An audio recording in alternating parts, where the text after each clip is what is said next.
संत तुकाराम महाराज कीर्तन सोडणार होते. त्या रात्री नेमकं काय घडलं?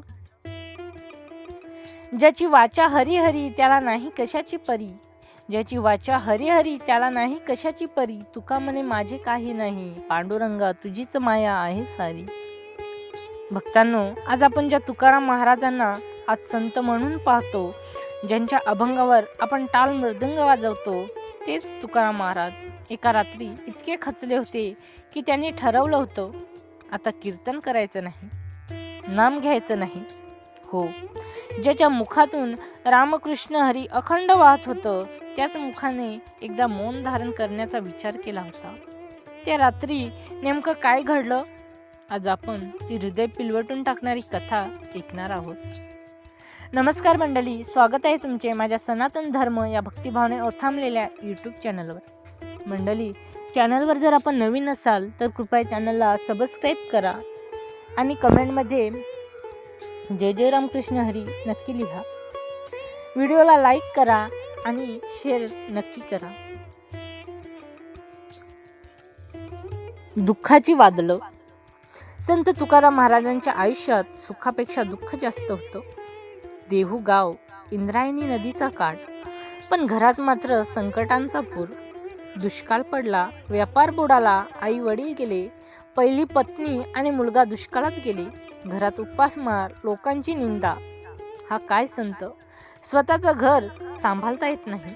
हे ऐकून त्याचं हृदय रक्तबंबाळ होत होतं. जेव्हा तुकाराम महाराज अभंग लिहू लागले, कीर्तन करू लागले, लोक त्यांच्या शब्दांनी रडू लागले. पण सगळ्यांनाच हे मान्य नव्हतं. गावातील काही पंडित म्हणाले, शूद्र माणूस वेद सांगतो, अभंग लिहितो, हे धर्माच्या विरोधात आहे. त्यांच्या अभंगाची पोथी उचलली आणि इंद्रायणी नदीत फेकून दिली. कल्पना करा भक्तांनो, ज्याने आपल्या हृदयाचं रक्त शब्दात ओतलं, ज्याने आपल्या हृदयाचं रक्त शब्दात ओतलं, त्याची सारी काव्यरचना नदीत बुडाली. त्या दिवशी तुकाराम महाराज खूप रडले.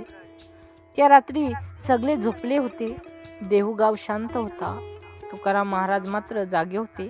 त्यांच्या डोळ्यात अश्रू, मनात प्रश्न. देवा, मी तुझं नाम घेतो, तुझ्यासाठी कीर्तन करतो, मग माझ्याच वाट्याला इतकं दुःख का?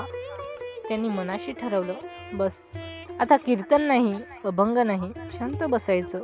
त्या क्षणी त्यांचं मन पूर्णपणे तुटलं होतं.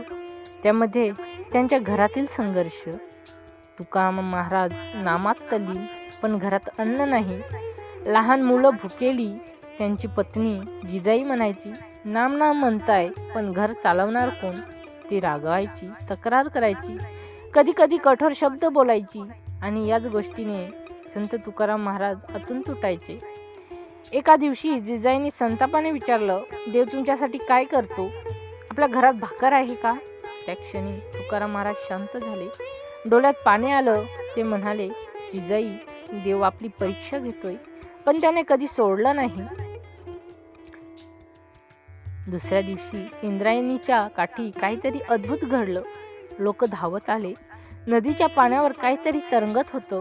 तीच अभंगांची पोथी. पानं कोरडी, अक्षर जसेच्या तशी, जणू स्वतः विठ्ठल त्या पोथीला सांभाळत होता.